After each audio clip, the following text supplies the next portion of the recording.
नमस्कार, मैं रामजी प्रसाद, आप देख रहे हैं नमामि न्यूज। मैं इस वक्त मौजूद हूँ बोध गया की पावन धरती पर। यह बोध गया की वही पावन धरती है जहाँ से लगभग 2500 साल पहले तथागत गौतम बुद्ध ने यहीं किसी धरती पर आकर यहाँ पे बुद्धत्व की प्राप्ति की थी और पूरे विश्व में बौद्ध धर्म का प्रचार प्रसार भी हुआ था, यहीं से हुआ था। आज वही बोध गया की पावन धरती आज बौद्ध धर्म की अस्मिता को बचाने के लिए अंतिम लड़ाई लड़ रहा है और अंतिम लड़ाई में पिछले 8 दिनों से यहाँ पे बौद्ध उपासक और बौद्ध भिक्षु भी भूख हड़ताल पर बैठे हुए। अब लगता है कि यह आंदोलन अब उग्र रूप लेती जा रही है और आज आप हमारे पीछे का नज़ारा देख सकते हैं। अगर पीछे के तमाम लोग जो हैं जो अपनी आंखों पर काली पट्टी बांधकर बैठे हुए हैं, लेकिन ठीक इससे पहले भी बिहार की राजधानी पटना में भी 17 सितंबर को बड़े पैमाने पर आंदोलन हुआ था और देश के विभिन्न राज्यों से लोग आंदोलन में शरीक हुए थे। और एक बार फिर से लगता है कि सरकार के कानों में अभी तक इसकी जूं तक नहीं लगी है। इसी आंदोलन को और उग्र गति देने के लिए आज यहाँ पे बौद्ध भिक्षु उपासकाएँ BTMC 49 अधिनियम रद्द करने को लेकर आज यहाँ पे धरने पे बैठे हुए। आज अब लगता है कि आंदोलन अब उग्र होता जा रहा है और सरकार को अब कड़ी चेतावनी देने के मूड में आ गई। आइए कुछ बौद्ध भिक्षु और उपासिकाएं हमारे साथ बात करने के लिए मौजूद, आइए उनसे बात कर रहे हैं। आखिर आज अपने पिछले खुले आंखों से भूख हड़ताल बैठा करते थे आज, लेकिन आज वो अपनी आंखों पे काली पट्टी क्यों बांध ली? आइए उनसे जानना चाहते हैं अगर क्या कुछ उनकी मांग है, आखिर किस लिए वो काली पट्टी बांधे बैठे हुए। इसलिए कि पूरे कई विदेश के कई राज्यों से लोग यहाँ पर बौद्ध BTMC 49 अधिनियम खत्म करने को लेकर यहाँ पे आए हुए हैं। आइए कुछ लोग हम बात के मुद्दे उनसे बात करते हैं।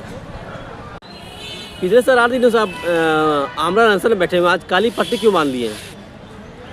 आप समझ जाइए काली पट्टी क्यों बनी है। काली पट्टी तो अशुभ होता है मनुष्य के लिए। कानून अंधा है। 8 दिन से बैठे हुए हैं भारतीय जो संवैधानिक प्रकार से शांति से बैठे हुए प्ले का ढांच में है। इतने सारे ज्ञापन दे चुके हैं सरकार को। हमारे नेशनल माइनॉरिटी कमीशन को 3 मीटिंग की, 2 बड़ी रैली हुई, पूरा देश भर से प्रत्येक जिले से ज्ञापन गई, पूरा डॉक्यूमेंट दिखाया कि यह महाबोधि महाविहार सम्राट अशोक ने निर्माण किया है।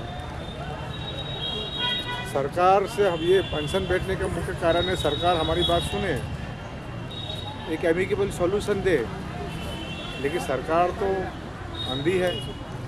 इसी को सांकेतिक बनाकर, सिंबॉलिक बनाकर आज सभी ने यहाँ पर पट्टी लगाई है और यही सांकेतिक आपको मिल रहा है। ठीक है सर, धन्यवाद। आंखों में सर आज काली पट्टी बांधे हुए क्यों? ये आज हमारा निषेध दिन है।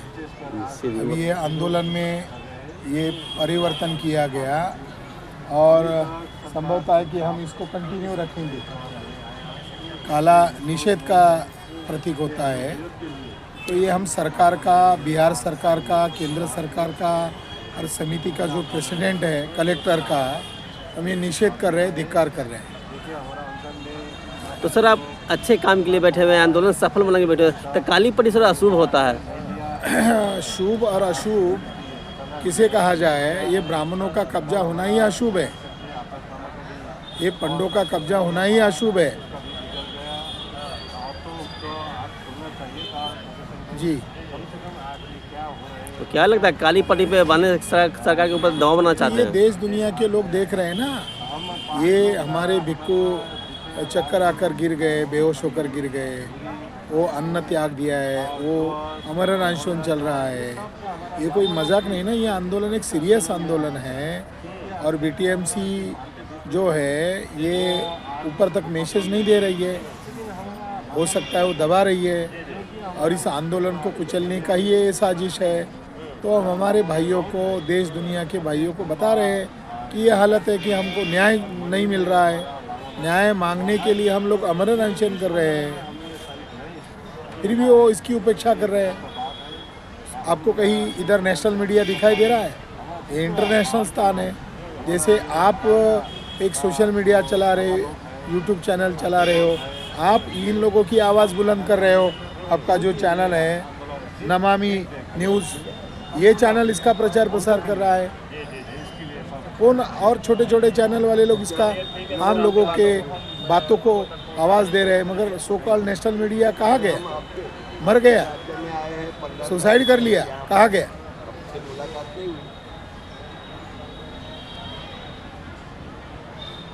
तो इसकी उग्र प्रतिक्रिया होगी। ये काली पट्टी नहीं है, ये उग्रता का प्रतीक है। इसका बड़ा इम्पैक्ट पूरे देश भर में पड़ने वाला है। लोगों को पता चलेगा कि वह आंदोलन करता कितने दिन से दुख तकलीफ झेल रहे हैं, मगर प्रशासन उनकी दखल नहीं ले रहा है। तब जाकर ये नौबत आ गई है काली पट्टी बांधने का, वो भी आग पर। ये अंधा कानून बोल रहे हैं, हम देख रहे हैं ये अंधा कानून है। रामनाथ कोविंद का अचानक आने की वजह क्या है? अचानक यहाँ हरे रामा हरे कृष्णा के भजन क्यों गाए जा रहे हैं? अचानक यहाँ किसी आदमी को कार्टून बनाकर, शिव बनाकर उसका डीजे बजा रहे हैं।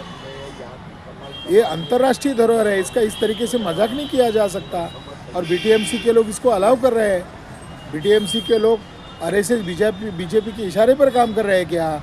उनके साथ गुप्त मीटिंग कर रहे हैं क्या?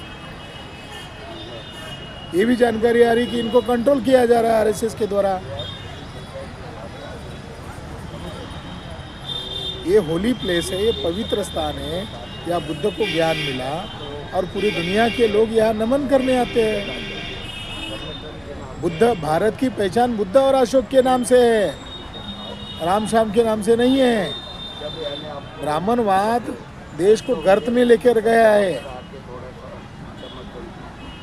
अगर ये मिटा दिया जाएगा तो दुनिया का करेंसी इंडिया को कहाँ से मिलेगा?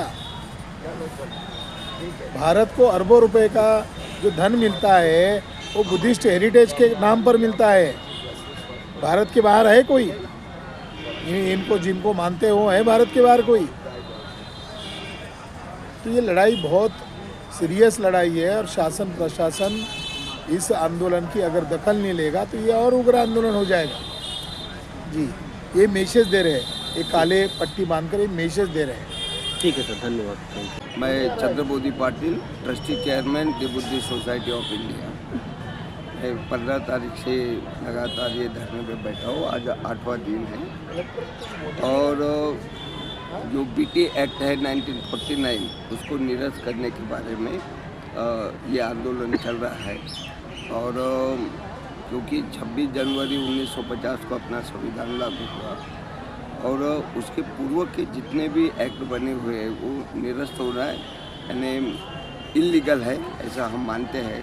क्योंकि उसी के तहत 4 बौद्ध, 4 हिंदू और एक जो जिलाधिकारी वो अध्यक्ष, यानी 5 यानी उनकी मेजॉरिटी है।